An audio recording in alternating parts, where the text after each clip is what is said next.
Bonjour mesdames, bonjour messieurs, je viens très rapidement à travers cette vidéo transmettre un message aux dirigeants politiques belges en rapport avec l'octroi à Bruxelles de la place Patrice Emery Lumumba, mais aussi de la reconnaissance à Charleroi de l'avenue Patrice Emery Lumumba. Mesdames, messieurs, je suis Timothée Tchaombo Choucha, journaliste congolais en exil ici en Belgique. Je viens pour cette question à 3 titres. Le premier titre, c'est d'abord comme un Africain. Vous savez que nous avons toujours considéré nos héros, nos pères de l'indépendance, Nelson Mandela, Patrice Emery Lumumba, Simon Kimbangu, Thomas Sankara, Jomo Kenyatta, aujourd'hui Charles Blé Goudé et Laurent Gbagbo comme étant des pionniers de la libération du peuple d'Afrique. Et que nous ne sommes pas prêts à accepter que l'on puisse bafouer, cracher sur leur mémoire. Deuxièmement, je viens à titre d'un Congolais debout, dans le sens où nous sommes un peuple qui a vu naître Patrice Emery Lumumba. Troisièmement, je viens comme héritier d'une chefferie des Olota Koye Nambelohembe dans le Sankuru, province natale de Patrice Emery Lumumba.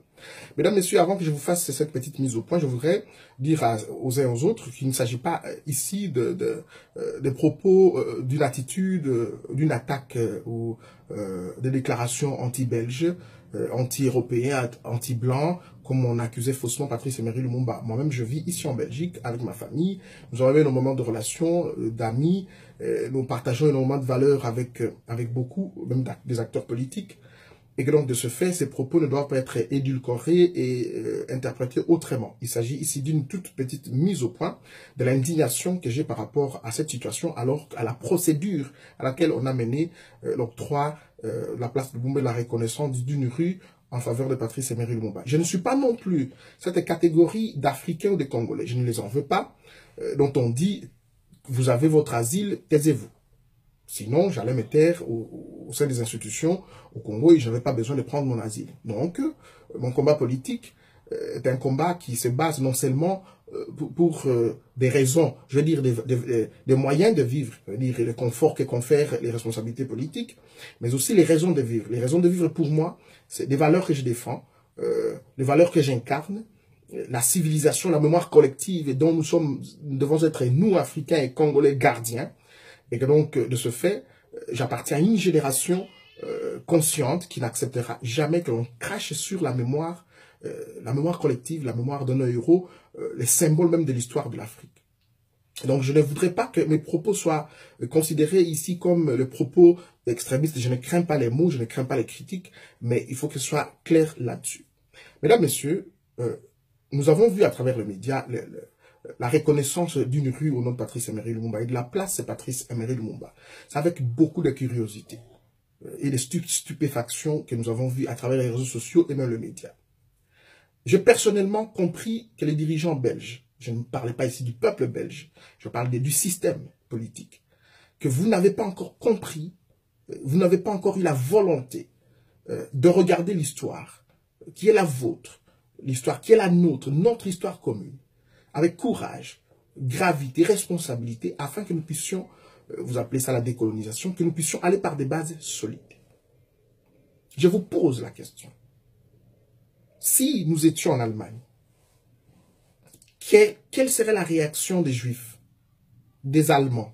Je veux dire, quelle serait la réaction des Juifs, des Israéliens, si les Allemands, qui les ont massacrés, qui les ont gazillés, s'est promené avec une dent de l'un de leurs héros, et qu'au même moment, de façon unilatérale, les Allemands se réveillent un matin et se disent, pendant qu'ils n'ont pas encore rendu les restes de ceux qu'ils ont assassinés, mais qu'ils passent par une opération de communication politique pour dire, on reconnaît la place du héros juif tel, on reconnaît la rue du héros juif tel.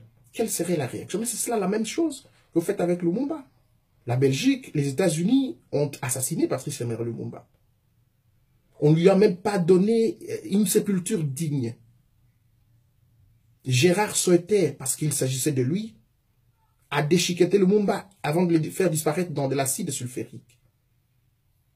En Belgique, il s'est promené avec la dent de Lumumba. La Belgique détient encore les restes de Patrice Emery Lumumba. Si les bons sens à animer, soit les ONG, les ASBEL, les personnalités politiques ou de la société civile impliquées dans la reconnaissance de la place Patrice Emery Lumumba, quelle serait la première démarche à faire? Même autour du roi. Ça aurait donné tout son sens si la Belgique prenait le courage, la responsabilité pour dire, voilà notre histoire, elle est noire celle-là, cette page, nous voulons rendre les restes de Lumumba à sa famille, ou même à l'État congolais, même si aujourd'hui je suis farouchement opposé à ces satrapes qui dirigent le Congo vers le chaos, mais ils incarnent jusqu'à présent les symboles de l'État. Pourquoi la Belgique, les dirigeants n'ont pas pu réfléchir pour dire que les Congolais de 2018 ne sont plus les Congolais des années 60, des années 40, 20, 60, et même alors, Patrice Emery Lumumba, à qui on n'a même pas rendu justice, avait commis le seul tort d'avoir eu raison avant. Comment pensez-vous que vous passez à une opération de saupoudrage, de communication politique et électoraliste en faisant, je ne rentre pas dans le détail artistique, tout le monde a vu que la statue qui est à Bruxelles ne ressemble pas du tout à Patrice Emery. Moi, je me suis posé la question de savoir, avec toute l'industrie qu'il y a en Belgique et en Europe, on ne peut pas trouver un artiste qui pourra reproduire le portrait type de Patrice Emery Lumumba. Justice n'a pas été rendue à Patrice Emery Lumumba. Parce que tout ce que Lumumba déclarait, défendait, la liberté des Africains, les indépendances des Congolais et des autres pays d'Afrique, la dignité, la liberté, l'intégration, c'est tout ce qu'on trouve dans la Charte universelle des droits de l'homme. Et que donc, même de façon symbolique, nous voudrions comprendre pour quelle raison on a tué Patrice Emery Lumumba. Non seulement Patrice Emery Lumumba, mais aussi ses compagnons. On ne les dit pas assez. Lumumba est mort avec une dizaine de compagnons. Les Bolia, le Polo, les Okito. Tout cela étaient des disciples de Simon Kimbangu qui suivaient le combat de Simon Kimbangu. Pour quelle raison vous n'avez pas commencé par le commencement? Et cela illustre la volonté de continuer à fouiller les Congolais, la volonté de prendre les Congolais, d'infantiliser les Congolais. Et c'est exactement ce que j'ai vu par ceux qui ont été présents. Je ne m'attaque pas du tout, c'était leur liberté d'assister à ces manifestations. Mais c'était une insulte à la mémoire collective. Et je constate que jusqu'à présent, la Belgique, le système en Belgique ne prend pas encore conscience qu'il faut réparer cette situation, qu'il faut regarder cette histoire avec courage pour dire plus jamais ça. Je prends un tout petit exemple, le dernier. Quelle est l'histoire que vous enseignez à l'école à vos enfants? J'ai vu mon fils, 9 ans, arriver pour me dire, papa, on a étudié Léopold II aujourd'hui. Je dis, bien sûr. Et qu'est-ce qu'il a fait? Qu'est-ce qu'on vous a enseigné? Il dit, mais Léopold II est allé au Congo aider. Il a construit des routes, des écoles, des hôpitaux, etc. et les bureaux pour l'administration de l'État. Quelle est la réponse que je vais donner à mon enfant? Certes, le roi a construit quelques écoles, quelques routes, quelques hôpitaux. Moi-même, j'ai étudié dans ces écoles-là. Je me suis fait soigner dans ces hôpitaux. J'ai trouvé ces bâtiments jusqu'à présent. Mais est-ce que c'est ça, la seule histoire? Il fallait aller avec l'histoire jusqu'au bout. Vous voyez que même au niveau de l'éducation, il n'y a pas de l'honnêteté dans ce qu'on fait. Et j'ai dit à mon fils, effectivement, le roi est allé au Congo. Il a aidé, il a construit, il a exploité les diamants qu'il a trouvés, l'or, le cobalt, qui appartiennent aux Congolais. Et il est venu vendre en Belgique. Une partie, il a construit tout ce que tu vois en Belgique. Une autre partie, il a fait ses rues, il a construit ses routes, ses hôpitaux, effectivement, au Congo. Je ne suis pas rentré en profondeur avec mon enfant jusque dans les détails que vous et moi, vous savez. Je ne pouvais pas lui dire que la colonisation avec le roi Léopold II, pendant 100 ans jusqu'aux années 60, avait provoqué 15 millions de morts. Je ne lui ai pas dit que le Congo était fortement pillé. Je ne lui ai pas dit qu'on coupait les bras des Congolais. Je ne peux pas lui dire que lors de la sécession du Katanga, que la Belgique a fabriqué avec Moïse Tshombe, l'uranium, le cuivre et le cobalt du Congolais étaient exploités. Et cela n'a jamais été rendu au peuple congolais. Je ne lui ai jamais dit que la civilisation congolaise, à travers le patrimoine culturel, a été transférée en Belgique. Et que ça fait des millions d'euros dans les musées ici. Je ne lui ai pas dit ça. C'est cela l'histoire. Il faut enseigner aux enfants, avec honnêteté.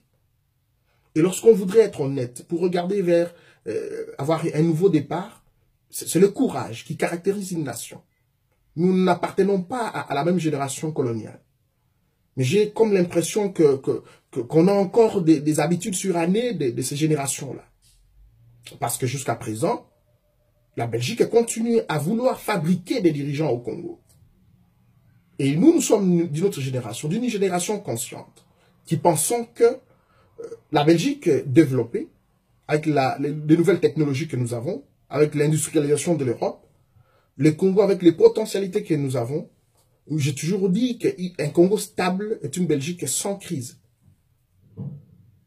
J'appelle à la conscience des dirigeants belges, européens par ricochet, pour, si vous ne voulez pas lire l'histoire telle qu'elle est, de façon courageuse, respectueuse, honnête et digne, eh bien, il y a une nouvelle génération qui va s'assumer, qui lira cette histoire et qui la lit, et qui va changer les choses en Afrique.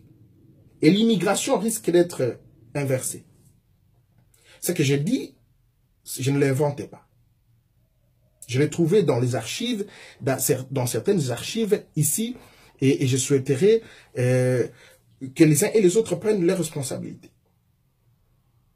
Nous avons vu à travers la plénière de l'Union européenne, un député dire clairement comment, ici en Belgique, tout était décidé pour qu'on puisse tuer Laurent Désiré Kabila, qu'on aille prendre Joseph Kabila pour qu'il puisse diriger le Congo. Et les manœuvres continuent aujourd'hui. Je souhaite que Kabila parte, parce que non seulement qu'il ne partage pas avec nous les aspirations, il tue ce pays, il détruit l'armée, ce n'est pas le sujet aujourd'hui, mais j'invite la Belgique à laisser au peuple congolais de s'assumer.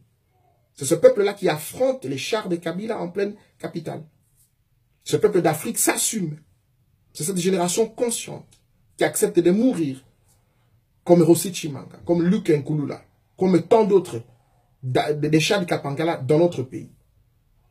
Donc, j'invite les dirigeants belges à un sursaut d'orgueil, de courage, pour dire, oui, nous avons mal agi, nous voulons aller par des bases solides, pour que prochainement, on puisse rendre les restes de Lumumba à sa famille, ou à l'État congolais, et ensuite, toute autre initiative qui pourra venir, par la société civile, par les personnalités politiques, par les ONG ou les aspects, ces initiatives seront louables.